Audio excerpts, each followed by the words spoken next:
Salut les marques et salut les smarts, bienvenue sur Catch Up, le podcast qui transpire le catch.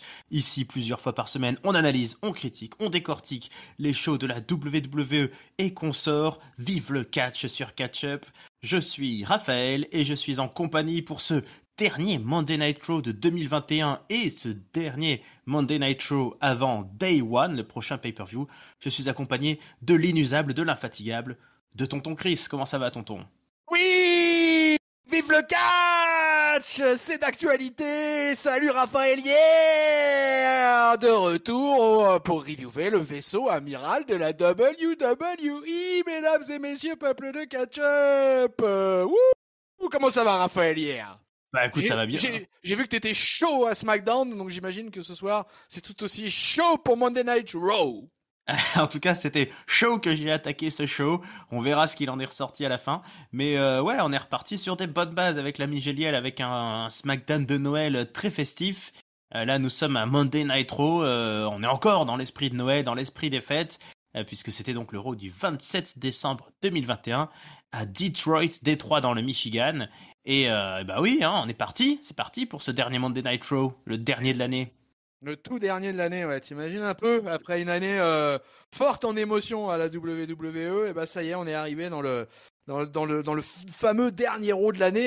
Espérons que les surprises seront bonnes, mais bon, j'imagine que tu vas en parler assez vite, mais la semaine avait été pleine de mauvais augure. Oui, alors on aurait dû préparer des petites statistiques. Tiens, je suis en train de me demander, est-ce que on pourrait dire des trucs, tiens, quel aurait le premier Raw de l'année, qu'est-ce que c'était, qui était le main event, tout ça. J'ai rien préparé. Ah ouais, non, moi non plus. Là-dessus, je me suis pas lancé. Je me suis pas dit on va faire une rétro. On a des awards pour ça, les amis. Ouais, on va faire les awards. Mais bah oui, effectivement, Covid plane, hein, Covid plane toujours sur la WWE. On sait qu'il y a eu des cas positifs, Ouais. mais on ne sait pas qui. Et quand on arrive, c'est un peu l'un des intérêts morbides de ces shows, c'est de se dire tiens, qui est-ce qu'on va pas voir cette semaine, qui est-ce qui est pas là, qu'est-ce qui va se passer. C'est un peu l'événement finalement, le personnage principal de ce genre de show, ça reste cette incertitude autour des absents, des présents et de la maladie. Bon, moi, je t'avoue que ouais. moi, j'ai vu le show. Aussi. Ouais. J'ai vu le show. Il y en avait une partie que je savais qui était pas là. Ah ouais. Mais il y avait une partie que je savais pas à ce moment-là encore, quoi. Donc si tu veux, la surprise, ça a été une demi-surprise pour moi, quoi. En tout cas, ceux qui ouvrent le show, c'est à peu près les mêmes. Hein, depuis de nombreuses semaines, j'ai l'impression qu'ils sont abonnés à cette place. Ouais, vous les avez peut-être reconnus. On parle des Tag Team Champions, les RK Bro, qui sont venus ouvrir le Monday Night Raw. Donc, Randy Orton et Matt Riddle, qui nous ont joué toujours un peu leur même jeu, avec un Riddle qui dit un peu n'importe quoi. Il veut faire lire à Randy Orton les vœux de Noël. Et puis, bon, on apprend aussi qu'il y aura ce soir la finale du tournoi du RK Bro Tournament. Parce que voilà, ça c'était une surprise. On croyait les Street Profits malades ou blessés, je ne sais plus, mais non, ils sont bien là. Ils vont affronter les Mysterios ce soir et les vainqueurs seront à Day One contre les RK Bro. Voilà, avec Riddle qui raconte un peu qu'ils ont fait la fête, le repas de Noël, ils ont mangé des burgers, que Randy Orton a dit qu'il était le meilleur ami de Matt Riddle. Donc ça nous joue toujours la petite soap opéra. Et on rigole. Randy Orton qui veut passer aux choses sérieuses. Ils sont interrompus par le Alpha Academy, donc avec Chad Gable qui débarque avec Otis. Gable qui dit qu'il est très intelligent et d'ailleurs il trouve énervant que la foule le hue. Il dit comment ça se fait qu'on hue l'intelligence et le talent. Bon, c'est normal, on est à Détroit, voilà, on fait un peu de cheap heat. Et il lui dit qu'il va facilement battre Riddle et que Otis c'est une vraie machine de guerre, hein, que Otis c'est son poulain, que personne n'a de chance contre Otis et surtout pas Randy Orton. Donc, on comprend qu'on va avoir 2 fois des interactions solo ce soir et on a démarré directement avec un match entre Riddle qui affronte Chad Gable qui promet de remporter assez facilement cette performance et il a un peu le dessus en début de rencontre avec du Chad Gable, hein, prise au sol, sur le tablier, des soumissions. Mais il va finir par encaisser les coups de genoux et la virevoltance de Matt Riddle qui va lui faire alors je sais plus comment il s'appelle cette prise là, c'est son floating bro, non, c'est quand depuis le turnbuckle là, quand il saute. Ouais, c'est ça, ouais. Floating bro, et il va l'emporter Riddle va gagner. Bon, il va pas fêter rapidement puisque Otis va lui mettre un énorme coup, un bon coup de bouchon là dans l'épaule. pour faire le ménage, parce qu'il a raison, après tout, Otis, hein, on passe à la suite, il y a un autre match qui s'ensuit, et le match qui s'ensuit, c'est Randy Orton contre Otis. Donc là, un Otis qui est costaud d'entrée, hein, il le malmène à Orton, il le soulève, il l'écrase, il le splatch, il l'envoie un peu partout, mais il commet une erreur, Otis, c'est de descendre à l'extérieur du ring, d'essayer de faire une charge contre Orton qui est dans le coin, et hop, il se prend le poteau, et ça, voilà, ça arrive, prendre le poteau, c'est souvent un turning point dans un match. Otis ensuite sur le ring aura plus de mal, il va éviter une fois un RKO en repoussant Orton, une deuxième fois, mais finalement il encaissera une troisième fois, la troisième fois ça va être la bonne, RKO, victoire de Randy Orton. Voilà, la RK Bro 2-0, Alpha Academy c'est pas pour tout de suite, et les champions se congratulent en faisant un petit câlin. Randy Orton qui y va, qui fait un câlin, qui fait semblant de faire un RKO à Riddle, mais il le fait pas parce qu'il est gentil maintenant. Qu'est-ce qu'il est rigolo sur Randy Orton, et c'est formidable, et tout le monde est content. Est-ce que tu étais content, tonton, sur ce segment d'ouverture? Est-ce qu'on rigole avec Randy, quoi? Non, mais c'était Detroit is RK, bro, baby! Ah, mais c'était bon. Alors, déjà, première note, c'est que le son live était de retour. On avait quitté SmackDown enregistré. Et ça faisait du bien d'avoir le public du Michigan au taquet. Et voilà, une vraie pop avec un vrai public, tout de suite, ça change. Hein. On voit la différence dans un show. Hein. Malheureusement, le SmackDown de vendredi sera également enregistré. Voilà, les amis, c'était pour la mauvaise nouvelle de la semaine. On continue. Écoute, tu l'as très bien décrit. Tout cet opener là avec ces deux matchs, etc. Alors les matchs sont pas anecdotiques parce que le match, quand même le Gable Riddle dure 4 minutes et j'ai trouvé que c'était assez sympa. J'ai trouvé que techniquement c'était assez bon et le Randy Orton Otis dure 3 minutes 30 avec quand même, on peut le dire, une belle résistance de la part de Otis malgré un match effectivement assez court. Mais on sent que là le public est tellement derrière que tout le monde attend en fait le finish avec ce qui va se passer avec Orton et Riddle dans le ring. Riddle, j'ai l'impression qu'il est là depuis 10 ans quoi. Et c'est assez bizarre. Là, en ce moment, Riddle, il me fait un effet assez incroyable. Et vraiment, moi, j'adore. Je continue à adorer cette histoire des RK Bro. Là, c'est vraiment génial. Randy Orton, over comme jamais. Hop, stratosphérique, quoi. Dès que le Riddle, il balance des Randy, tu peux y aller. La salle, elle est à fond. Et c'est génial. Alors, au niveau catch, c'était pas extraordinaire. Mais comme c'était dans une ambiance super fun, et du coup, ça donnait un opener assez enjoué, ma foi. Et plutôt cool. Et les RK Bro continuent leur petit bonhomme de chemin. Des champions solides, mine de rien. Des champions solides, des champions ultra populaires. Ça, c'est sûr qu'on en parlera aux awards, mais c'est une des grosses bonnes surprises de l'année. Ouais, Riddle, il a complètement trouvé sa place et son personnage, et ça va super bien à Orton. Et pourtant, là, on peut dire que dans nos bookings fantasy de fans, on n'aurait pas imaginé cette configuration. Donc des fois les bookers sont meilleurs que nous quand même, tant mieux, heureusement, c'est leur boulot, ils sont payés pour ça. Tout est là, et puis même les petits détails, tu vois, ils sont dans les petits détails, quoi. Tu parlais du fameux la fin de RKO du Randy, quoi. Ben voilà, tout ça c'est des petits détails. Quand tu vois la tête de Riddle sur ce segment, c'est extraordinaire, quoi. Et vraiment ça passe crème, et ouais, vraiment un segment vraiment sympa, un opener vraiment cool. Ouais, moi j'ai beaucoup aimé, et puis en plus c'est vrai que tu vois, tu dis belle résistance d'Otis, il a été plutôt montré costaud, et c'est vrai qu'il est lui aussi, je pense qu'après avoir eu un peu des déboires et des errements, là ils lui ont trouvé un rôle qui le fera peut-être pas aller très loin, mais de brute épaisse qui lui va comme un gant, donc pas de souci pour ça, pour ces mecs-là. Bon, par contre, c'est un peu plus compliqué autour des histoires principales là, puisque pour le titre suprême, le fameux titre de la WWE, donc qui sera défendu dans un Fatal 4-Way, mine de rien quand même assez dantesque à Day One si tout le monde est là, entre Seth Rollins, Bobby Lashley, Big E le champion et Kevin Owens. Il y a que le dernier que je viens de citer qui est là ce soir. Il va faire une petite promo, une petite interview backstage, et puis on va le revoir à plusieurs reprises, on y reviendra, mais sinon Big E, promo enregistré depuis son salon ou je ne sais où, son garage. Seth Rollins depuis devant son sapin de Noël, où il nous dit c'est l'esprit de Noël, tout ça. Bon, en gros, on nous raconte que voilà, Owens et Rollins, ils seraient finalement bien copains, ils travaillent ensemble. Big E, bon, il va se défendre contre tout le monde, mais beaucoup d'absence là ce soir, on va en parler un peu plus tard, on va faire dans l'ordre chronologique, mais on sait d'avance qu'ils vont nous manquer ceux-là. Ouais, ils vont nous manquer, mais enfin bon, ça va, heureusement ça tombe sur le Go Home Show de Day One. Ouais. Si tu veux, si on peut se consoler, c'est un peu là-dessus. C'est cette affaire-là. Du coup, effectivement, trois des protagonistes sont absents. C'est KO qui va tenir la soirée et on va en parler suffisamment, je pense, bientôt. Et du coup, moi, je suis hypé pour ce match. Franchement, tu l'as bien décrit. C'est un truc là, on a quasiment pour moi un match All-Star là. Et vraiment, je suis en attente de ce Fatal 4-Way parce que ça va être quelque chose. Et puis bah KO, il va tenir la baraque et il va rappeler à quel point on est heureux qu'il ait re-signé à la WWE. Ah ouais, ils s'en sortent pas trop mal d'avoir ces absences là maintenant. Je croise juste les doigts très très très très fort pour que tout, tout le monde soit là à Day One et qu'il n'y ait pas d'autres soucis. Après, ils ont fait le taf. Seth Rollins, je sais pas si c'est une histoire de Covid ou pas, mais voilà, il a bien fait le taf, je trouve. Il avait même son beau costume depuis son salon, donc.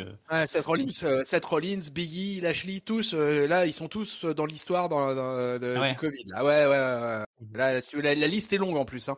Donc, si tu veux, il a ce show de Monday Night Raw, il est quand même un peu particulier parce qu'il a été fabriqué avec les moyens du bord. Ça va même jusqu'à te dire qu'il y avait pas même les officiels habituels de Monday Night Raw n'étaient pas là. Par exemple, Adam Pearce n'était pas là. Vince McMahon n'était pas là. Kevin Dunn n'était pas là. Bruce Pritchard n'était pas là. Tous les officiels de Monday Night Raw qui sont là tout le temps, autant qu'ils des fois sont peut-être pas forcément à SmackDown, mais sont tout le temps à Monday Night Raw, étaient tous absents. Et je crois que c'est John Laurinaitis qui était chargé du show, avec un certain Ed Casey, qui était qui est un mec, je pense, qui est issu du Performance Center, et c'est eux qui géraient le Monday Night Raw de cette semaine. Voilà, tu sais tout sur le backstage, mon bon Ah Afan. bah là, on a les coulisses, très bien, ok, on sait tout. On sait tout, on peut continuer, et bah voilà, il y a des absents, il y a des présents qui peuvent en profiter, ma foi. Et donc on nous sort du chapeau un extraordinaire intergender tag team match Ouais. avec la championne 24/7, puisque c'est une championne, c'est un titre mixte, Dana Brooke, qui est accompagnée de Reggie, qui s'appelle plus Reginald, qui s'appelle juste Reggie, ça j'ai découvert, ça c'est peut-être plus vieux que ça, mais moi j'ai découvert. Et ils affrontent donc R-Truth, le pilier de la division 24/7, et Tamina, qui, on ne sait pas pourquoi, depuis quelques semaines, a choisi qu'elle aussi, son plus grand désir, le plus cher dans sa vie, c'était d'avoir le titre 24/7. Bon, alors, ce qui est drôle, c'est que du titre 24/7, il ne sera absolument pas question, puisque c'est un match tag team et que voilà, le titre est bloqué pendant cette période. Bon, on a un match assez anecdotique. Alors la seule petite particularité qu'on peut dire, c'est que visiblement les règles classiques de l'intergender, c'est-à-dire que quand il y a un homme, on met un homme en face, quand il y a une femme, on met une femme en face, n'a pas été comprise par tout le monde, puisque tout le monde a essayé de se taguer. On a eu des affrontements, pas très violents, mais entre hommes et femmes. Je sais plus si c'est Tamina qui met un kick à Tamina, Reginald, ouais. je crois. Ouais. Voilà. Et puis au final c'est Reginald qui fait son espèce de finisher roll-up renversé là sur un truth pour l'emporter. Et au final c'est la victoire donc de Dana Brooke et Reginald. Et puis ensuite il y a un petit segment où Tamina prend cher là, Dana Brooke lui fait son espèce de pirouette qui finit par un splash dans le coin avant de partir. Voilà, tout ça était de la low card. Est-ce qu'au moins ça t'a diverti un peu ou c'était vraiment pour combler? Le bridging O'Connor Roll de la part de notre ami Reggie. Big up à Tony Boris sur Twitter. Alors, un match totalement anecdotique, 2 minutes 45, un truc qui n'aura pas servi à grand chose. N'est peut-être à entériner un peu plus le heel turn de Tamina, qui depuis qu'elle a quitté Natalia naviguait un peu à vue et de plus en plus méchante, parce que finalement R-Truth il affrontait Reggie et Dana Brooke, mais R-Truth on sent que voilà qu'il reste babyface quoi. Et le comportement de Tamina à la fin est inadmissible, s'attaquer comme ça à un homme de presque 50 ans, non mais franchement, non mais quel scandale. Et puis Reggie et Dana Brooke, bah écoute, c'est une espèce d'histoire d'amour qui commence un peu entre eux deux. Et Dana Brooke, pour l'instant, est peut-être la championne 24/7 la moins emmerdée de l'histoire. Ah bah oui, puisque personne ne veut toucher aux femmes, ça c'est formidable aussi à WWE. Là, j'étais pas là pour le commenter, mais j'avais trouvé ridicule ce segment là où elle gagnait le titre et où elle se retrouvait championne avec derrière les immenses T-Bar, Mace et tout, qui étaient là. Oh, c'est une femme, on va quand même pas taper une femme. Et bah ouais, si, bah, ouais, elle est championne, du coup elle est peinarde. Il y a que Tamina qui a l'air intéressée pour le moment, mais peut-être que d'autres vont s'y focaliser à un moment donné, je ne sais pas. Ouais, on verra ça, ouais. Ouais, ou Reginald fomente un truc. On a déjà vu des histoires d'amour qui étaient brisées à cause du titre 24/7. Enfin, brisées peut-être pas, mais on a quand même vu. Putain, comment ils s'appelaient là Les deux cassos, la famille Canellis se faire des pinfalls sur une table d'échographie, là, c'était la grande époque, ça, du titre 24/7. C'est vrai. Ah, j'avais oublié ce segment. Il avait été banni de ma mémoire et tu viens de me le Et non. ramener. Et Eh ben, je vais m'endormir en revoyant les Canellis en train de faire des pinfalls sur la table d'échographie. Merci, Raphaël Hier. bah, je t'en prie, c'est mon petit cadeau de Noël. Alors, tiens, pour me faire pardonner, un autre cadeau qui va te Herman. plaire. Ah non. Ah, ah, non, ce coup-ci, je t'envoie tes petits chouchous. Je t'envoie les Mysterios. Alors, les Mysterios. Alors, en plus, j'ai un énorme erratum à faire à propos de ça. Eh oui. Donc tu tombes bien. Eh ben oui, parce que donc les Mysterios vont affronter les Street Profits, la finale du tournoi pour les challengers au titre de RK Bro. Donc toi, tu avais dit que Ouais, ils j'ai étaient dit. direct. Ouais, Voilà. t'allais un peu vite. Eratum, peuple de catch-up, j'ai dit une énorme connerie la semaine dernière, un énorme bullshit.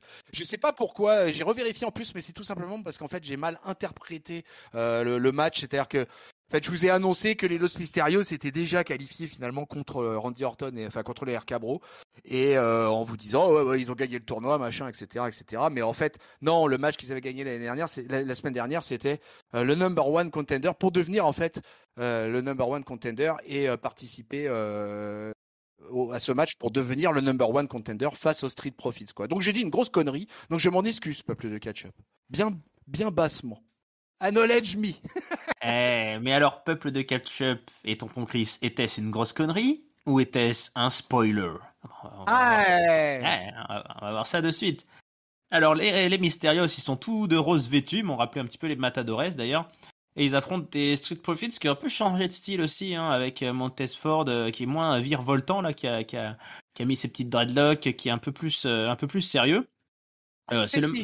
Hein, épaissi aussi, ouais. Ouais, t'as pas trouvé? Moi, je le trouve Il est ouais, impressionnant. plus épais, quoi.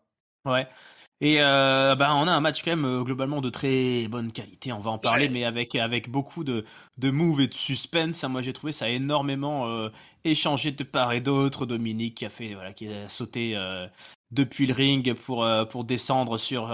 C'était pas mal, Dominique avec Angelo Dawkins, ouais, pardon.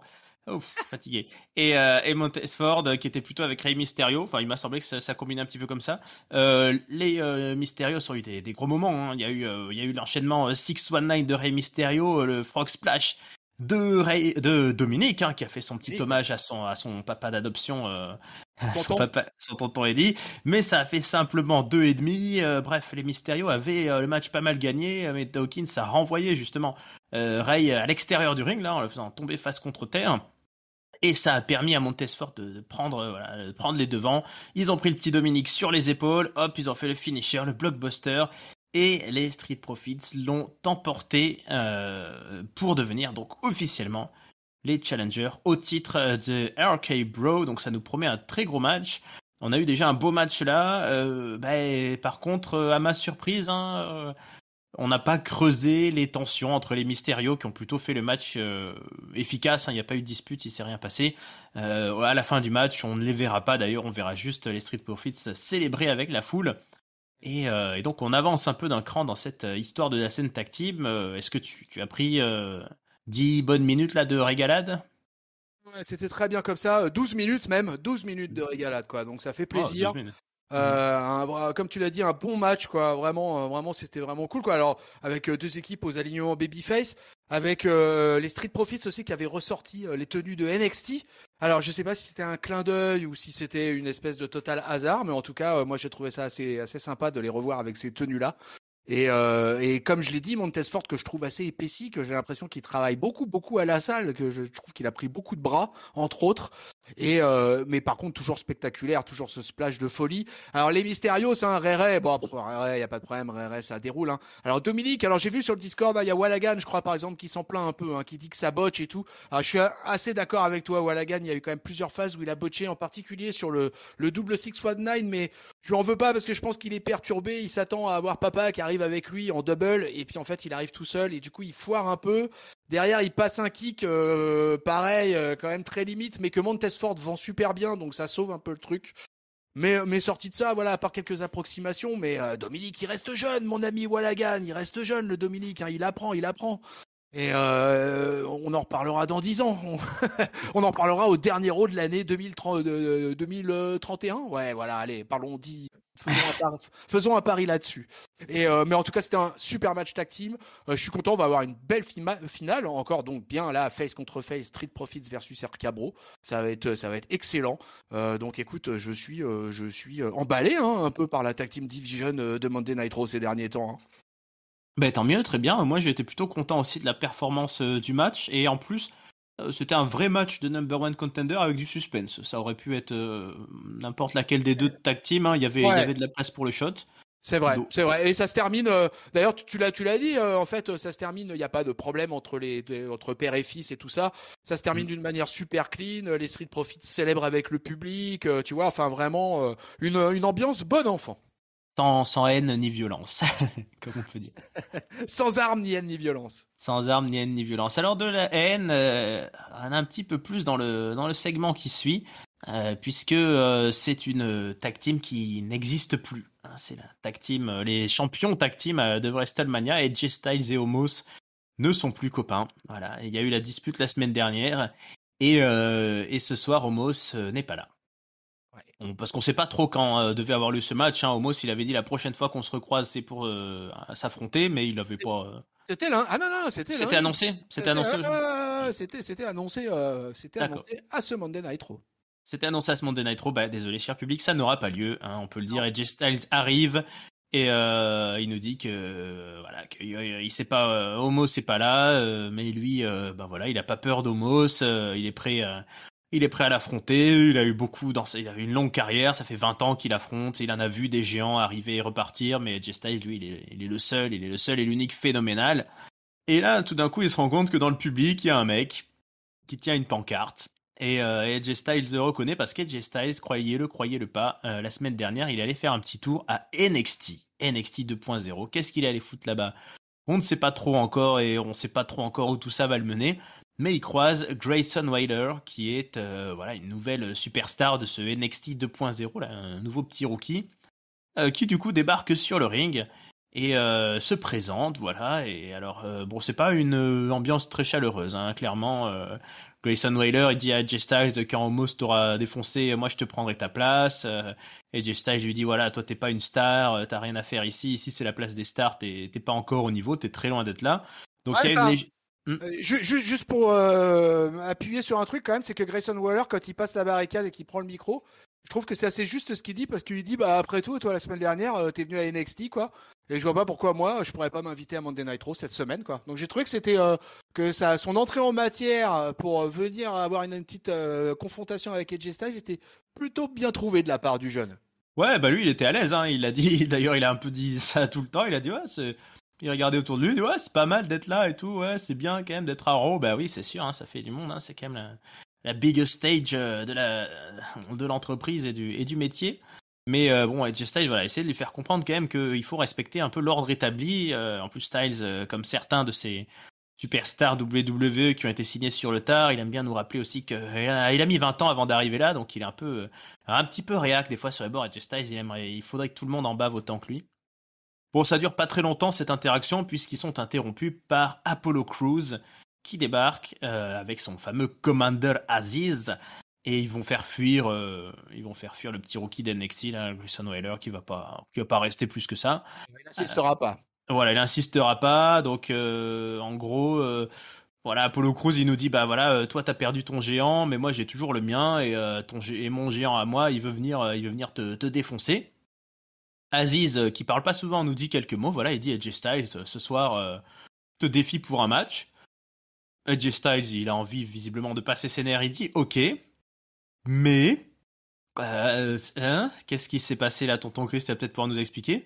Le temps de faire une espèce de pause publicité, une interview avec Carmella ou je ne sais quoi. On revient, au moment où on revient sur le ring, et ben en fait c'est AJ Styles contre Apollo Crews. Et on nous dit ah oui mais en fait avant que ça démarre, Apollo Crews il a dit non bah, finalement c'est moi qui veux affronter AJ Styles. Bon, Est-ce que tu as compris quelque chose, toi, déjà, dans ça Non, non, je crois que à peu près comme tout le monde. Hein, là vraiment, je sais pas, il s'est passé un truc là pendant la pause commerciale totalement inexplicable. Surtout que vraiment, on sent que Commandant Aziz, il est chaud, quoi. Hein. Il a enlevé sa veste, il est passé par-dessus la troisième corde, il arrive. Et Apollo Crews l'accompagne toujours avec son espèce de sceptre africain là dans la main. Et on se dit vraiment, ah bah voilà, c'est parti, tiens, c'est peut-être l'un des premiers combats en one-on-one de Commandant Aziz. Et bam, au retour, on a un match qui a déjà commencé et qui est alors vraiment incompréhensible. Non là, écoute, je cherche pas, je sais pas. Peut-être que on a découvert que Commandant Aziz était positif au Covid. Il y a peut-être eu un autotest ou un test par l'arbitre qui a été fait et on a fait Commandant Aziz il peut pas catcher ce soir. Ouais, je sais pas, mais en tout cas, c'était incompréhensible et en plus décevant parce que, comme tu le dis, moi, j'aurais bien voulu voir le commandeur un peu se frotter à quelqu'un sur le ring. Et on a un affrontement un peu plus classique, je veux dire, un peu plus attendu. Bon, on a eu une belle performance de part et d'autre. Hein. D'ailleurs, les commentateurs l'ont dit, hein, deux superstars de talent dans la force de l'âge, dans la belle musculature. Hein. Ça s'est envoyé un peu dans tous les sens et dans tous les coins, mais c'est quand même AJ Styles qui est largement dominant sur le papier et sur le match et qui réussit alors... Ah oui, attends, qu'est-ce qui se passe? Alors, il gagne en plaçant son Styles Clash, qui est assez rare quand même de le voir finir sur ça. Mais juste avant, il n'y a pas une espèce de move un peu botché aussi où ils s'y reprennent à deux fois pour faire un truc, je me souviens plus. Enfin bref, en tout cas, AJ Styles l'emporte.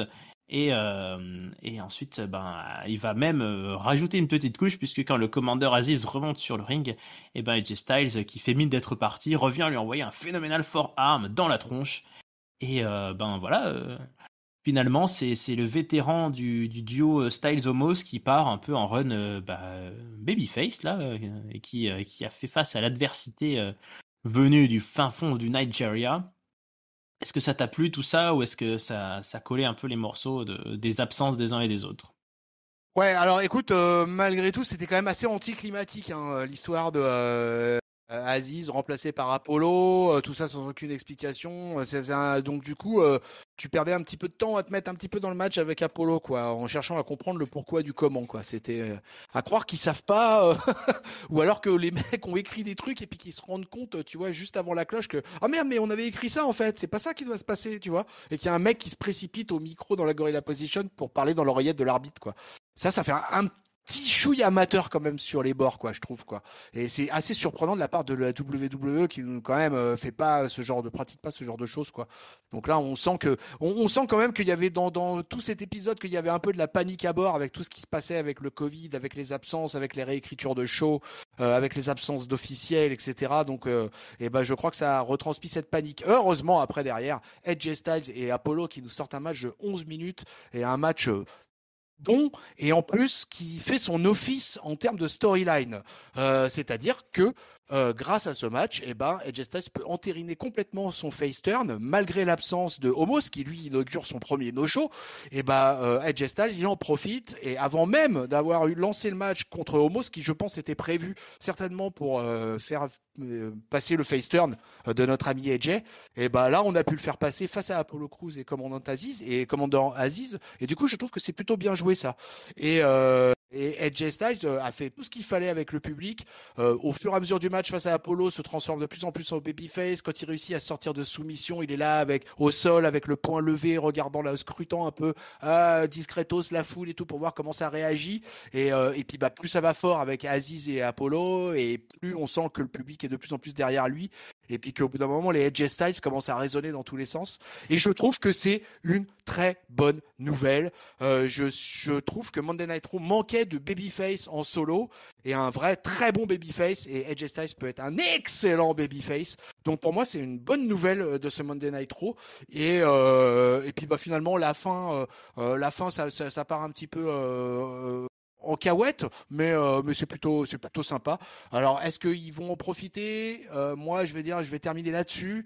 Je te dirais que moi, je vois une opportunité terrible dans cette histoire de commandante Aziz et Apollo. C'est que Omos, il est nigérian aussi. Et que là, il y aurait moyen quand même de nous péter un clan africain, là. Tu vois, depuis la Nation of Domination, qui en fait n'était pas vraiment un clan africain, qui était plutôt des Afro-Américains qui se revendiquaient de l'Afrique. Là, on pourrait avoir un vrai clan de catcheurs africains et un clan nigérian et avec deux putains de monstres. Et ça pourrait être super cool, mon Raphaël hier, non? Qu'est-ce que t'en penses?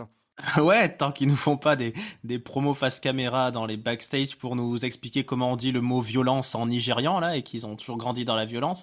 Mais non, ça serait une très bonne idée. En fait, c'est ce que j'allais te poser comme question une fois fini ton analyse, c'est te dire est-ce qu'ils ont pas raté un petit truc là dans la promo d'Apollo Crews pour que, en plus de faire le lien en disant ouais, moi j'avais un géant, toi t'avais le tien, mais toi le tien il s'est barré, de dire bah ton homos il est nigérian et nous aussi. Eh ben, j'espère qu'ils vont creuser là-dessus.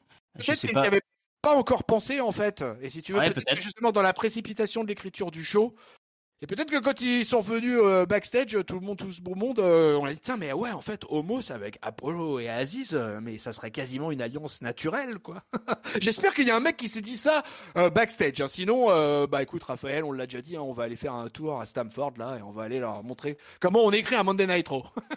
Mais ouais, ouais, en plus, moi, je suis un peu déçu, hein, sur la carrière 2021 d'Apollo Crews. Moi, je trouvais vachement bien ce heel turn, cette ambiance africaine, Un beau run de champion intercontinental. voilà, j'aime bien son Titantron, le Aziz et tout. Il avait quand même battu, Biggie à WrestleMania, voilà, avec l'arrivée du commandeur Aziz. Et après, bah voilà, il a perdu, je crois que c'était dans un weekly, le titre à Nakamura, ça a jamais vraiment repris. Il a jamais eu trop de, Après, voilà, il a jamais repris, il a pas eu de big title shot dans la suite, donc moi j'aimerais bien un petit clan et Nakamura. je les trouverais bons. On n'en parle pas de Nakamura. Je Ah, les, non, mais, ouais, non, mais c'est en fait, tu viens de me rappeler, ouais, le fait qu'en fait, c'est Nakamura qui a pris le titre à Apollo Crews, qui pour mais moi ouais. faisait un run honorable, c'était peut-être pas le run de l'année, mais qui faisait un run honorable avec le titre intercontinental en 2021, et qui pour moi, aura fait, en tout cas, un run qui est carrément pas comparable avec celui de Nakamura. Et quand tu penses que Nakamura n'a pas défendu le titre intercontinental depuis le 14 septembre, Hmm. mon Non. Dieu, bon, allez, j'arrête de me faire du mal. Alors, ne nous faisons pas du mal et on verra bien. Bon, déjà, quand est-ce que Homos revient? Quand est-ce qu'on aura ce match? Est-ce qu'il nous le casse dans Day One? Est-ce qu'il nous le casse au Raw du lendemain? On verra, ou peut-être un peu plus tard, mais en tout cas, il y a un beau boulevard aussi pour AJ Styles, hein. Il y a des possibilités. On sait qu'il a toujours été bien aimé, des officiels et de la foule. Voilà, il va sûrement y avoir aussi pour janvier, certaines remises à zéro, hein, de storyline là, parce qu'il y a du monde Un autour de toute la. certain Royal Royal Rumble. Rumble, On pensait à la même baby. chose, bien sûr. Et on verra bien ce qu'il en est pour AJ Styles. Nous sommes, arrivés à l'introduction de Kevin Owens qui débarque sur le ring. Voilà, KO débarque. Alors, j'aurais voulu parler avec toi d'abord en fait, de la première promo qu'il a fait au tout début, qui se passait avant Reggie et tout Mhm. ça. Tu sais où il est avec le commentateur de Kevin Patrick. Je cherchais son nom à ce Gus là. Et je sais pas ce que t'en as pensé, mais cette promo, elle a pas duré longtemps. Hein. Ça a été un truc Mhm. assez rapide où on voit que KO, il est complètement atterré à regarder, entre autres, la promo de Seth Rollins, quoi. Mais j'ai trouvé KO mais succulent pendant cette Mhm. petite promo, quoi. Quand il dit à Kevin Patrick, ah non mais j'aime pas ton prénom, t'as une semaine pour en changer. Et puis finalement qui revient vers lui à la fin et qui lui dit, non mais en fait je vais t'appeler Burt. Burt c'est bien.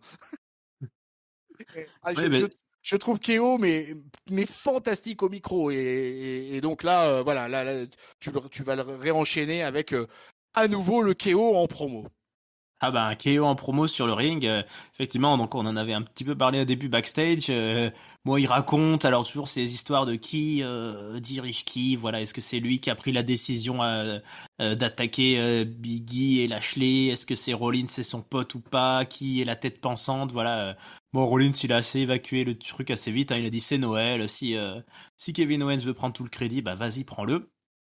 Quand il arrive sur le ring, Kevin Owens, voilà, il nous dit qu'il est le seul présent là des quatre, hein, quand même, qu'il est le seul à faire le taf. Voilà, que c'est pas Biggie ou les autres, qui disent, moi je suis là tous les soirs. Lui, il est vraiment là tous les soirs. Donc, bah voilà, il nous raconte, à quel point il est en forme, il est content, il est motivé, il va gagner ce titre, de champion du monde à Day One. Mais assez vite, il est interrompu par MVP, qui est pas content, évidemment. MVP qui dit que c'est pas possible, hein, que Kevin Owens gagne et que la seule chose à faire c'est c'est d'envisager que Bobby Lashley gagne. On est dans la Bobby Lashley era. C'est Bobby qui va détruire tout le monde. Il faut être stupide pour penser le contraire. Kevin Owens dit non, pas stupide. Alors ma maman dit que je suis un peu spécial, mais voilà, c'est tout. Et là-dessus, nous entendons une musique qui ressemble à celle de Bobby Lashley, mais qui n'est pas Bobby Lashley. Nous avons le retour de Cedric Alexander et Shelton Benjamin qui arrivent et qui entourent MVP. Bon. Kevin Owens, il commence à se dire qu'est-ce que c'est que ce traquenard, qu'est-ce que c'est que cette arnaque, là on essaie de me tendre un piège. MVP il joue les innocents, il dit non, je ne sais pas de quoi il en retourne, messieurs, que me vaut le plaisir de votre présence. Et donc les deux là, Alexander et Shelton Benjamin, ils disent ouais, en fait Kevin Owens il a raison, Bobby Lashley il peut pas gagner ce match, il peut pas gagner, personne ne peut gagner à tout seul contre 3. Sachant qu'on a Kevin Owens sur le ring et que là on a MVP, Alexander et Shelton Benjamin, on se dit tiens, ils vont passer à tabac le Québécois, tout ça, puis non en fait ils discutent, ouais. En fait, Bobby Lashley, il était au top parce qu'il avait le hard business. Maintenant, tout seul, il fait pas grand-chose. Il faudrait reformer le hard business, tout ça. Bon, ça palabre. Kevin Owens, il est comme nous. Il prend le micro et il dit bon, arrêtez vos conneries. On a bien compris. Cedric Alexander, il veut reformer le hard business. Pour ça, il veut impressionner MVP. Donc, il veut venir m'affronter. Et ben, viens sur le ring, qu'on se bastonne. Et puis, effectivement, on gagne un peu de temps puisque Cedric Alexander monte sur le ring et va affronter Kevin Owens. Dans un match où il a plutôt la part belle, hein, Cedric Alexander, hein, avec sa fougue de sa jeunesse, il est dans sa prime lui aussi, il arrive à prendre le dessus sur le Canadien à de multiples reprises, mais il va encaisser assez vite une belle série, et en fait il encaisse une énorme clothesline de Kevin Owens qui sort du coin du ring et qui va lui placer ensuite sa powerbomb, puis un stunner. Donc 1, 2, 3, et ça suffira pour Kevin Owens. Shelton Benjamin n'est pas content. Il demande le micro, on sent qu'il va demander un match lui aussi, mais il prend le micro, au moment où il se retourne vers Kevin Owens, il encaisse un autre stunner. Donc on n'aura pas 2 matchs ce soir, on n'en aura qu'un seul, et le hard business est assez vite nettoyé. Bon ben, ça sera le seul vrai segment sur le ring lié au match de main event de samedi, pardon. Kevin Owens a fait le taf, j'imagine, à tes yeux, tonton. Ah bah pour moi c'est clairement fait, hein. Il délivre la marchandise, il y a pas de souci. Il fait une méga promo au micro in-ring et derrière il mange tout cru Cédric Alexander, hein, en 3 minutes, hein, et puis 3 minutes et puis vraiment notre ami notre ami Cédric Alexander va être complètement accablé par Kevin Owens, quoi, qui va le démolir de manière méthodique et finalement assez rapide, quoi. Presque triste un peu pour Cédric Alexander, hein, mais Cédric Alexander, j'ai envie de te dire que par contre j'aime pas trop quand je l'entends au micro. Il vaut mieux qu'il parle pas trop. Je pense que ça le dessert plus qu'autre chose. Par contre, c'est un bon catcheur et du coup, quand il est entre les cordes, c'est toujours intéressant. Alors là, il fallait, comme le but de la manœuvre, c'était quand même que Kevin Owens l'expédie vite parce qu'il fallait pas que Kevin Owens apparaisse faible à aucun moment, quoi. Mais comme Kevin Owens en plus, il te vend la colère et l'impatience d'être à Day One là, qu'avec lui bah ça marche. À lui tout seul, il a réussi à nous vendre le Fatal 4-Way samedi et merci KO, quoi.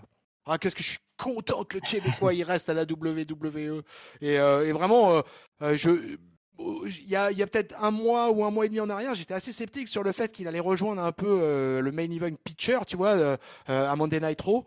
Et puis finalement, il s'est installé. Il a enchaîné là les main events de Monday Night Raw. Là, il l'a pas fait cette semaine pour une raison qu'on parlera après. Mais du coup, Kevin Owens, grosse fin d'année 2021, quoi. Ouais, bah depuis la draft, hein, depuis qu'il est revenu à Raw, là, il est dans cette storyline, il est bien installé, ouais. Honnêtement, moi j'ai trouvé que la WWE, en tout cas Kevin Owens, avait un peu joué ce soir avec leurs propres exaspérations, parce que c'est vrai que quand Owens a commencé à dire bon allez, on catch là, c'est vrai que c'était un peu long. Je trouvais le hard business, on comprend pas trop si c'est voilà téléguidé par MVP ou si c'est vraiment sincère, qu'ils sont pas spécialement d'accord. Ça, c'était un peu long et après on a eu ce qu'on avait envie de voir. Voilà, Kevin Owens Ça a été écrit totalement à l'arrache en fait. Ouais. Donc c'était un peu tiré par les cheveux et les pauvres du hard business, ils me font penser ouais à je sais pas qui était dans cette configuration, mais voilà des mecs c'était un peu les Sasha Banks et Bayley d'une époque, c'est-à-dire selon qui il y a ce soir, on les fout ensemble, on les fout les uns contre les autres, ils sont copains, ils sont pas copains là. Benjamin et Alexander, ils ont tout fait cette année, mais bon, voilà, c'est du remplissage, hein, comme on dit. Écoute, il nous reste notre main event catchesque, hein. Le main event catchesque et puis il y a juste une petite vignette, je crois que t'as oublié, mais Ouais, je vais en parler. tu voulais en parler? Ouais, bah, je vais expédier un peu toutes les vignettes d'un coup. Alors, on a eu des vignettes autour de la tag team féminine. On a vu Nikki Ash puis Carmella pour nous dire qu'on aura encore un match entre les nouvelles championnes et puis les anciennes championnes, en gros. Leur rematch, voilà. Ouais, on leur donne leur rematch. Et puis, nous avons vu avant ce fameux main event catchesque qui est quand même un match pour le titre US entre Dolph Ziggler et Damian Priest. On voit Damian Priest dans les coulisses qui nous explique qu'il a une part d'ombre et une espèce de démon, de Damien démon en lui qui laisse sortir de temps en temps et il faut se méfier, mais c'est ça aussi qui fait sa violence. Donc est-ce qu'on va avoir droit à une espèce de démon Priest ce soir? C'est la grande question. C'est un de ces segments-là dont tu voulais parler? Non, même pas, mais tu vois, ce segment, en fait, Ah, oui, il est tellement rapide et il est tellement répétitif depuis des mois et des mois que bah même les chroniqueurs, quasiment tout le monde l'oublie à force. C'est le Coming to Raw, Raphaël, bon sang. Qui Coming to vient? Raw. Qui Coming to Raw? Depuis des mois. Ah, Le mec est parti de New Delhi à pied et depuis, il cherche à rejoindre les États-Unis à la nage. bien sûr. Ah ben on a eu un peu plus, hein. Ça, on a franchi un palier là. Ah ouais, t'as trouvé? Ah ouais. Ah bah ouais, il a parlé, non? On l'a entendu un peu parler et tout. C'est pas la première fois qu'on a ça là dans son. Il a parlé? Ah non, il a pas parlé. Peuple de catch-up, il a parlé, Virman? Non. Il me semble Il a, qu'il y a un. il a Si, si, grogné, peut-être, ou roulé des yeux, non? Mais. si, il y avait pas une voix off où il disait un truc du genre par chez moi on va chasser le tigre ou chasser le fauve et on le fait des fois, je sais plus, enfin, Ah un ouais. truc comme. Bah, Ah moi en tout cas, on est injuste avec la WWE, hein, parce que finalement, elle a jamais dit en quelle année il venait, Virman. Elle a juste ouais, dit Coming to Raw, c'est tout, quoi. c'est ça. Non, j'ai pensé à un autre segment après parce que nous avons aussi ouvert la porte du main event dans les coulisses en voyant qui allait être dans le main event ce soir, mais on va en parler un peu plus tard, tu vois. Parce que le vrai main event n'est pas catchesque, peuple de catch. Non, Mais et non. quand même, le dernier match de la soirée, c'est ce fameux Dolph Ziggler contre Damian Priest. Donc pour le titre des États-Unis, alors il n'y a pas Robert Roode, hein, il n'est pas aux abords du ring. Et on a un affrontement entre les deux où chacun va jouer un peu sa partition. Dolph Ziggler qui récite ce qu'il sait faire. Voilà, c'est finisher, enfin pas finisher, mais c'est prix spécial. Là, c'est pas zigzag qu'il n'arrivera pas à placer, mais diverses talentueuses performances. Et puis Damian Priest, lui, qui joue un peu son rôle de gros costaud, son nouveau personnage. Alors, qu'est-ce qui se passe exactement? Je ne me souviens plus. Ah oui, voilà, c'est ça. À un moment donné, Dolph Ziggler, vers la fin du match, là, quand il se dispute, lui met une grosse baffe dans sa tronche. Et là, Damian Priest, il écarquille les yeux, il se retourne vers le public. Ça y est, on sent que la bête est énervée. Et à tel point qu'il va envoyer Dolph Ziggler dans le coin du ring. Il va le tabasser, le tabasser, le tabasser. L'arbitre qui compte 1, 2, 3, 4, 5. Et ben oui, ben non, ben c'est 5. Ça y est. Donc disqualification. Damian Priest a perdu le match par disqualification. Il reste champion. Il est vénère. Il va attraper Dolph Ziggler à l'extérieur qui lui demande pas grand chose. Il va lui placer son finisher, son Reckoning. Et oui, d'accord, mais bon, bah voilà, on va pas beaucoup plus loin que ça. Donc, petite déception peut-être cet affrontement. Et je crois que tu n'es pas très fan du nouveau Damian Priest, c'est ça? Ouais, c'est pas que je suis pas très fan du nouveau Damian Priest parce que c'est un catcheur que j'aime bien en réalité. C'est juste que je comprends pas trop en fait la direction qu'il lui donne. Je pense pas que c'était utile en fait, si tu veux, de faire ce changement, mais peut-être parce qu'ils ont des plans à long terme avec lui. Après tout, c'est un rookie, c'est sa première année. Voilà, donc ils ont décidé un petit peu un changement de personnalité, etc. Mais je trouve que, enfin, pour avoir connu Damian Priest à NXT, moi je préfère carrément on le fasse complètement turner et puis qu'on dise c'est un heel et puis voilà, plutôt qu'essayer de lui trouver un espèce de truc de twinner comme ça qui, moi, fonctionne pas énormément à mes yeux en tout cas, quoi. Peut-être que ça marche, mais on veut aussi développer la fureur qu'il y a dans ce personnage parce que c'est un personnage qui est vachement over à l'heure actuelle auprès du public. La veille, de ce Monday Night Raw, ils ont fait un house show qui était décimé par les absences du Covid. Donc pareil, ils ont monté une carte à la hâte et la superstar de la soirée, bah ça a été Damian Priest parce que il est new-yorkais, portoricain, etc. avec toute l'histoire qu'il y a. Et pendant ce house show, j'ai pu voir le match. En fait, j'ai vu le match et du coup, il avait pas cette attitude-là. C'était assez marrant, c'est assez réservé à la télé, quoi, parce que quand il est en house show, c'est beaucoup plus libre, quoi, de toute façon. Donc voilà. Donc le match en lui-même est pas mal. Hein. Moi, j'ai trouvé que les mecs, c'était plutôt pas mal, catchesquement parlant. J'ai trouvé ça plutôt sympa. Hein. Un match de 10 minutes 25. Bon, ils s'étaient déjà rencontrés la semaine dernière, donc il y avait un peu de redite. Mais Dolph, il vend la marchandise, il scelle toujours aussi bien. Pardon. Donc du coup, ça vend bien le match. Effectivement, cette fin, après, ouais, c'est ça à la fin, effectivement, le finish est pas terrible. Et ça gâche peut-être un petit peu l'ensemble. Je sais pas, sur Damian Priest, écoute, je reste. Je trouve qu'il fait un bon run, je trouve qu'il a fait une année 2021 remarquable. Il va la terminer donc en champion US. Au Royal Rumble, il va faire partie, à mon avis, des grosses attractions. Il l'avait déjà été sur celui de cette année. Et je garde plein d'espoir sur ce catcheur. Bon, c'est pas parce qu'il y a effectivement cette espèce de petit truc là, de petit tic là, que je vais m'inquiéter plus que ça. Ce gars continue à me faire une belle impression. Alors moi je suis tout à fait d'accord avec toi, j'ai aucune inquiétude sur sa carrière sur le long terme, c'est un beau gabarit et il a de quoi nous faire grandement plaisir. Par contre comme toi je l'appréciais beaucoup à NXT, j'avais bien aimé son début d'année, même s'il était un peu l'acolyte là de Bad Bunny et j'aimais bien ce personnage là, l'archer de l'infamie voilà, un peu solitaire, un peu Ils ont changé son theme song, tout voilà, ça. Ouais. et là, honnêtement, bah, je vais être un peu dur peut-être, mais pour moi, là, il est déguisé en, en Retribution, en T-Bar et Mace, là, avec son mascara, ses grands yeux. Et Ouais, ouais. je trouve Un qu'il peu. il l'atiffe un peu d'une drôle de manière. Et alors, c'est de mon fait aussi, mais ayant moins bien suivi les derniers shows, là, par exemple, typiquement, Dolph Ziggler, Damian Priest, je sais plus trop quels sont les alignements, tu vois, parce que Priest, ça a l'air d'être un face, mais il s'énerve, et quand il s'énerve, ben, le public aime bien, mais en fait, je trouve ça pas très bien. Voilà, il perd comme un con, et donc le public était pas spécialement ravi de cette fin. Donc c'est un peu bizarre. Alors c'est une phase de transition peut-être et ça va donner autre chose, mais je suis pas convaincu. Je suis pas convaincu par ce Damien Priest là, par cette voilà cette attirail entre guillemets. Donc ce segment m'a pas grandement intéressé. En plus bon c'est malheureux pour Dolph Ziggler, mais on n'y croit plus jamais en fait quand il est challenger. Ça fait vraiment celui qu'on prend parce que on a l'impression qu'il sera plus jamais champion de Ziggler, alors qu'ils le sont en tag team et tout, mais je sais pas s'il arrivera un jour à un nouveau titre en solo en 2022, je lui souhaite. Mais on dirait toujours qu'on le fout là parce qu'il y a une place, quoi. Donc ça m'a pas emballé plus que ça dans cette partie de là. Ce main event catchesque m'a un peu déçu. Heureusement, tonton. Il y a Fadus.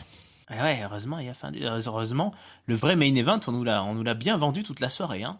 Ça avait intérêt à être Ah dit, ouais. hein. Ah Ah ça ouais. ça, Ah, ça, on en a eu des packages. On va finir ce Monday Night Raw sur de l'amour pour cette fin de l'année 2021 à Raw. On finit par une cérémonie de renouvellement des vœux de mariage entre le Miz et son épouse Maryse. Et pour ça, on l'avait vu en coulisses, je pensais que tu évoquais ce segment. Eric Bischoff est de retour. Et il sera là avec le Miz. Et c'est lui qui va nous ouvrir en fait l'événement, qui va jouer un peu le rôle de prêtre, hein, et il nous dira qu'il a vu beaucoup de mariages à la WWE, qu'il est très honoré. Hein, là, il y a beaucoup de respect. Voilà, le Miz, Bischoff, tout le monde a l'air se respecter. Voilà, ben on a Miz et on a Maryse qui sont là. Et ils vont nous faire leurs vœux, donc leurs vœux de mariage. Donc le Miz, c'est Maryse qui commence. Hein, c'est Maryse qui commence par faire ses vœux, qui dit que voilà qu'elle aime le Miz depuis toujours et que c'est un formidable être humain, qu'il est incroyable. Donc veux-tu continuer d'être marié avec moi en gros? Et le Miz va faire de même, va faire ses vœux. Alors il essaye de faire plaisir à Maryse et de parler en français. Donc il nous dira de très jolies phrases.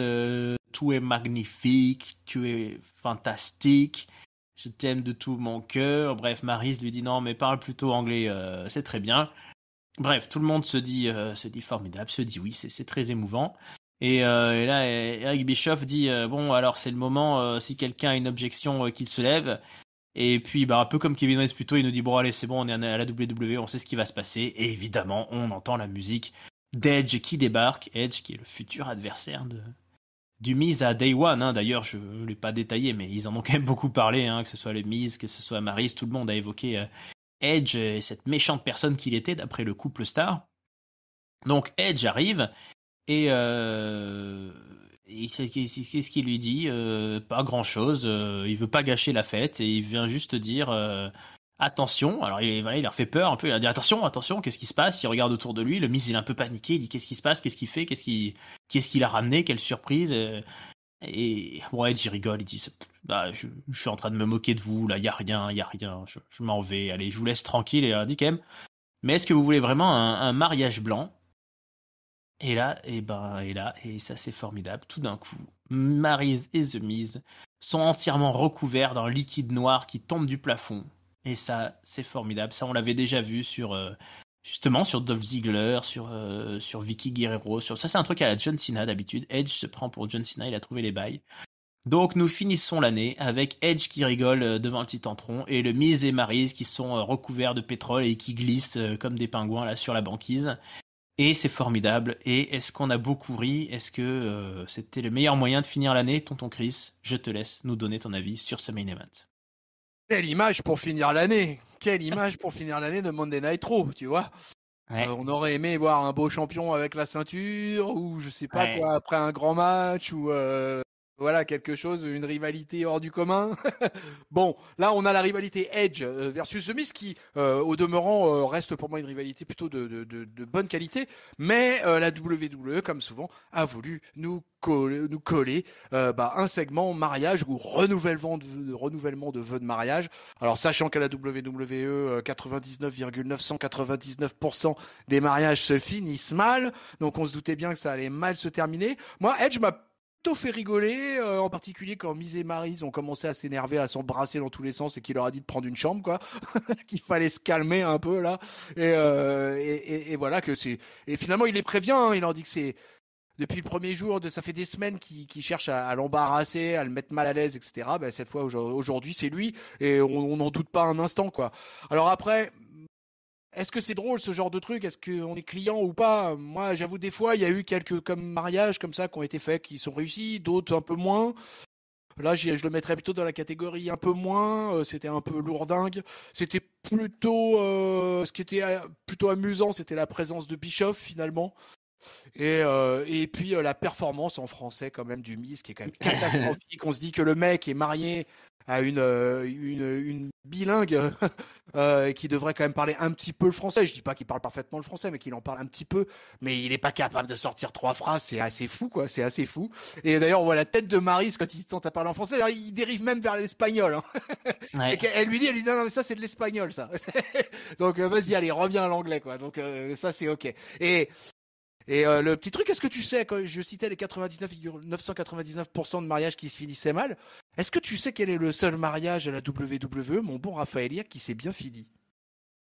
Est-ce que tu Il y en parles a eu un seul. est-ce que tu parles d'un mariage dont le segment WWE s'est bien fini ou est-ce que tu parles d'un couple qui a duré dans le temps? Parce qu'il y en a beaucoup qui Je parle d'un segment segment. WWE, d'un mariage qui s'est bien fini, où tout s'est bien passé, où il y a eu zéro problème, et ça a été un mariage, tout ce qu'il y a de plus traditionnel, en direct live à la télévision américaine. Je sais pas, le mariage de, je sais pas si c'est bien fini, mais de Indy Hartwell et Dexter Lumis, si c'est bien fini, puisqu'il a fini par dire yes. Ah oui, ils se sont dit oui, mais ça c'est parti un peu en cahuète quand même, quoi. Hein. Je Ah pense oui. que c'est, Non, mais c'est parti en cahuète complètement même, hein, à la fin du mariage de Indy Hartwell et de Dexter Lumis. je ne sais pas, dis-moi, éclaire ma C'est pas. lanterne. Eh ben écoute, c'est tout simplement le Macho Man avec Miss Elizabeth. Ah bah oui. Et Vince McMahon avait tout simplement offert le main event pour le mariage du Macho Man et de Miss Elizabeth, et sans aucune interférence, sans aucun coup de poing, sans rien du tout, un mariage old school baby. Hmm. Et c'est donc la seule fois à la WWE un mariage n'est pas parti en vrille. Voilà. Mais bon, là, écoute, en toute honnêteté, franchement, j'ai trouvé ça lourd, j'ai trouvé ça long. Edge aurait lui aussi pu quasiment raccourcir un peu sa présence et pour passer directement à ce qui se passe à la fin. Et ce qui se passe à la fin, franchement, voilà, je sais pas ce qu'on leur balance, de la peinture noire ou du pétrole ou je sais pas ce qu'on leur balance dessus. Mais c'est pas ça qui met une pierre à l'édifice de la rivalité et au match auquel on va avoir droit au pay-per-view. Et je pense que ce segment-là, on l'aura bien vite oublié une fois que la cloche aura sonné entre Edge et le Miz. Bah, j'espère, parce que c'est plutôt une bonne fun, moi je trouve aussi. Mais déjà de base, renouvellement des vœux, bon, d'accord, ok. Ouais. Après, en plus, j'ai trouvé que c'est bizarrement, enfin, c'est un bon choix, je trouve, de le jouer comme ça, mais on a un couple heel et au final, ils sont mignons, ils s'aiment tous les deux, qu'est-ce que tu veux dire? Et puis, je trouve qu'ils ont raté un peu un truc là, parce que Edge, il est dans une espèce de, bah, il est un peu John Cena, ouais, il est un peu dans un Edge clean là. Et quand il a dit please get a room, t'as envie de lui dire, bah mec, qu'est-ce que t'as fait toi sur un ring quand t'étais avec ta meuf et tout? Enfin, Edge, il a tout fait quoi. Et il a eu son lit sur le ring et tout. C'est le pire des mecs avec les meufs à la WWE, que ce soit Vicky Guerrero, Lita, tout ce que tu veux. Donc, je trouve ça dommage bon, évidemment, on va pas faire référence forcément à cette époque-là, mais en même temps, tout le monde la connaît. C'est ce qui fait l'histoire d'Edge. Donc, je trouve qu'il y a un truc raté. En plus, moi, quand il a commencé à dire je vais vous embarrasser et tout, et je pense que je suis pas le seul, il y a eu une sorte de frisson dans la foule. On a entendu beaucoup parler de du fait qu'il est Maryse, et donc bah, il y a peut-être l'ombre de Beth Phoenix qui plane et tout, et puis bah, finalement, en fait, ça finit par un saut de mélasse ou je ne sais quoi, comme tu dis. Honnêtement, ouais, moi je me suis dit là, on finit là-dessus. Honnêtement, moi là, je suis le public de Détroit, mais on va donner nos notes après. Entre ce main event catch qui finit un peu en autre boudin et ce main event qui donne ça, bon, on peut être indulgent parce qu'il y a le Covid, mais j'avais payé, Ouais. si je paye pour être dans la salle, là, la dernière demi-heure, bof, hein. Je suis d'accord, hein, mais moi en fait ce que j'ai aimé c'est surtout le tout début, c'est-à-dire une fois qu'ils arrivent sur le ring parce que le Miz frôle de se casser la gueule dans l'escalier Ouais. et finalement arrive sur le ring et j'ai bien aimé en fait ce qu'il a balancé au début en promo qui était vraiment une promo de catcheur quasiment quoi vraiment là. Quand il explique que voilà cette année bah, il a été champion de la WWE, il a dominé dans Dance with the Star là. Que il a sa femme dans le même temps qui est revenue à Raw, voilà, il a été champion tag team, enfin il dit pas avec qui d'ailleurs. Euh, euh, et voilà, il lance tout ça et tout ça c'est bien jusqu'à faire monter la hit au top avec Détroit quand il leur explique, il dit à Maryse que bah voilà, ils se sont rencontrés, ils se sont mariés aux Bahamas et bah aujourd'hui ils sont à Détroit. Et, Ouais. bon, tu te rends compte, c'est un public qui acclame les Lions de Détroit, donc vraiment, on est vraiment chez les Pecnos là. Donc tout ça, c'était super bien lancé. Ça mettait une belle mauvaise ambiance comme il faut dans le catch. Mais après, ça s'est éternisé, les vœux, les machins. Et Edge en a rajouté une couche en étant aussi long. Et puis là, il était dans un phrasé, voilà. Ouais, franchement, je me suis emmerdé pendant le main event de ce Monday Night Raw. Je vais le dire, je me suis emmerdé. Voilà. Ouais, bah, j'ai un peu eu ce même sentiment. Je suis un peu déçu et bah voilà, tant pis. Mais c'est vrai qu'on a eu un SmackDown qui a offert peu de choses mais très efficace. Et là, Oh! bah oui, non, je veux dire le SmackDown d'avant. Ah, le Et là, SmackDown d'avant. Ah ouais. voilà. Et là, Raw, on repart sur les mauvais Raw, alors qu'on a eu, je trouve, des plutôt bons Raw ces dernières semaines, surtout grâce aux personnages qui sont dans ce fameux main event. Là, ils étaient pas tous là. Euh, là, on s'en sort un peu tiré par les cheveux, évidemment.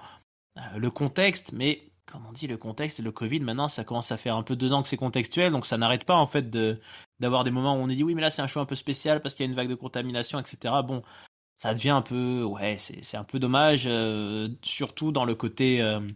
Bon, ils s'en sortent bien parce que comme c'est un house show, tout est à peu près booké. Mais bon, c'est le dernier de l'année, on aurait pu imaginer une touche un peu plus sympathique. Bon, voilà, c'est un peu décevant sur cette fin, mais bah écoute, tonton, de toute façon, nous arrivons au mot de la fin, donc je pense qu'on va se réserver les pronostics pour SmackDown, hein, on verra tout Bien ça. sûr, ouais. La carte a encore malheureusement aussi Oui, l'opportunité de changer. tout à fait, ouais. Card Ouais, subject to change. ouais, c'est un peu le sujet. Donc écoute, il ne nous reste plus qu'à donner notre mot de la fin, hein, le top, flop et notes. Ouais, tout à fait, ouais. Et bah écoute, ça va être assez facile, puisque je vais donner mon flop au main event, tout simplement. Voilà, comme je l'ai dit, hein, je me suis ennuyé. Boring, ce main event. Vraiment faire finir le dernier Raw de l'année avec un truc comme ça. J'aurais quasiment préféré finir avec le Damian Priest versus Dolph Ziggler, tu vois, et avoir le segment du match en milieu de show, en mid-card, ça aurait été très bien. De toute façon, c'est une rivalité de mid-card, hein. Peut-être des upper mid-carders, mais c'est quand même une rivalité de mid-card. Donc vraiment mettre ça en main event, j'ai trouvé ça vraiment décevant. Et puis si ça avait été mené de main de maître et vraiment un segment vraiment au top, mais là c'est pas le cas. On s'est ennuyé ferme pendant ce main event de Monday Night Raw. Ça c'est pas bon pour la suite, c'est pas bon pour la note. Mon top j'hésitais entre deux. Je vais le donner. Je me demande si la semaine dernière je leur avais pas déjà donné. Mais franchement, ça mérite tellement. Et puis au moins, ils ont eu le mérite de me faire croire que ce Monday Night Raw allait super bien. Donc ça concerne en l'occurrence l'opener. Et donc je vais le donner au RK Bro. En sachant que les Alpha Academy ont été de très bons sparring partners sur cet opener. Chad Gable s'est bien débrouillé au micro. Et ça a aidé aussi à ça, à faire une belle hit pour rendre encore plus populaires qu'ils ne le sont déjà, les RK Bro. Et vraiment, j'adore cette tag team, quoi. C'est la découverte de l'année, hein. Randy Orton, je l'avais déjà vu en tag team avec Evolution, etc. Mais là, je le découvre sous un autre angle. Vraiment, je redécouvre Randy Orton. Et c'est un super plaisir. C'est vraiment agréable de voir un mec, voilà, qui a 42 ans, je crois, et de le redécouvrir maintenant sous un angle complètement différent et avec un partenaire complètement déjanté et qui sont tous les deux dans le ring. Voilà, quand on voit bien, il y a une belle alchimie entre les cordes en plus entre tous les deux là. Donc vraiment, c'est un vrai plaisir de les retrouver tous les lundis soirs. Donc sans hésiter, mon top RK Bro baby. Et puis ma note, voilà, hein, ça a été un show réécrit à l'arrache. Il y a eu plein de trucs un peu bizarres, plein de trucs. Tu te demandes si c'est pas quasiment improvisé avant que la cloche sonne. Il y a enfin beaucoup de trucs comme ça, beaucoup de vignettes du coup, évidemment dans ces cas-là. Je sais pas, le petit match Street Profits Mysterious était quand même bien sympatoche. Euh, mais un main event tellement catastrophique que finir le show là-dessus, ça me fait chier. Même avec le face turn de AJ Styles qui se profile. Ouais, je vais être sympa parce que c'est les fêtes.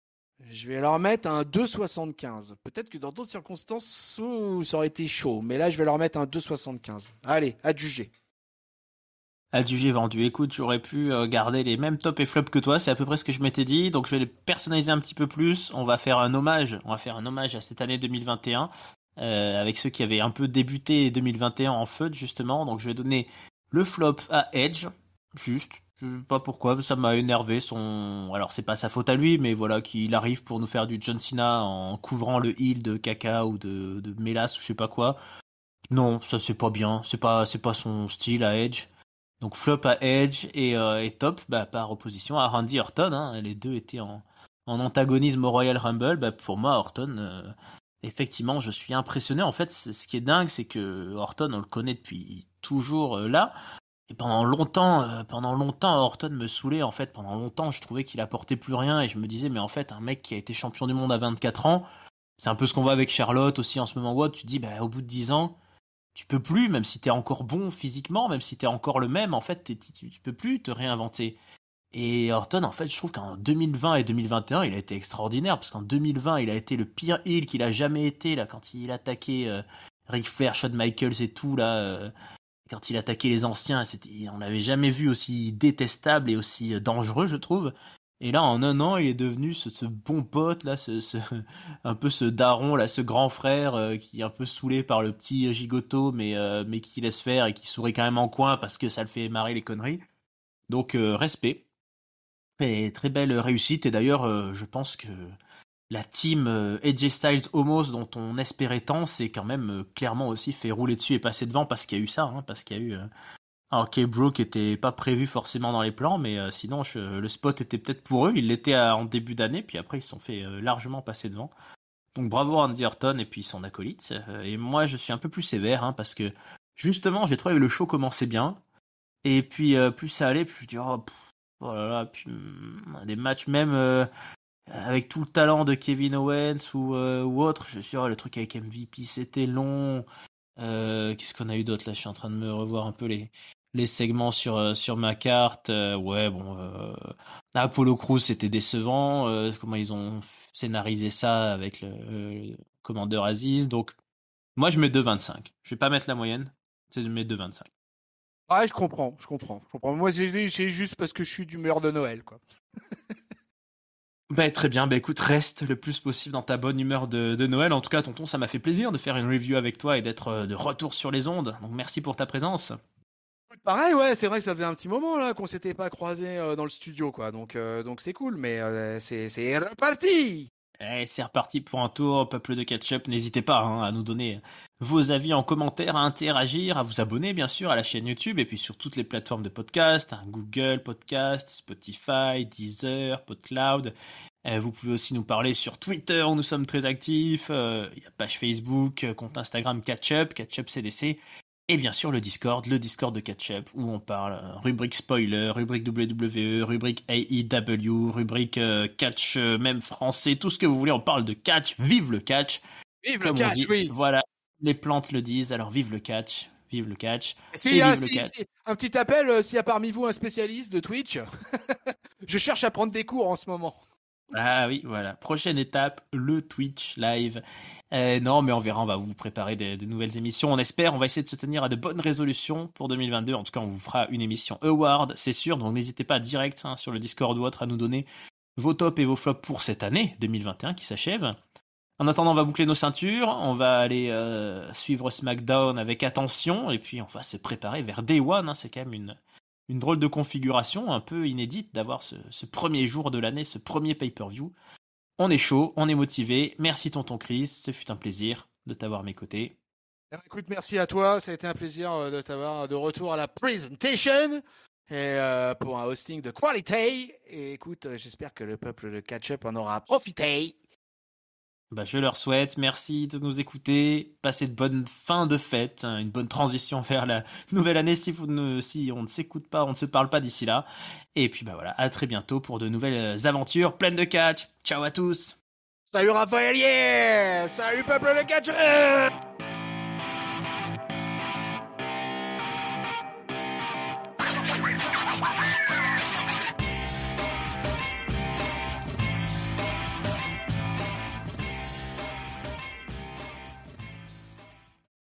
Virman, tu l'avais oublié. Toi aussi, tu l'avais oublié.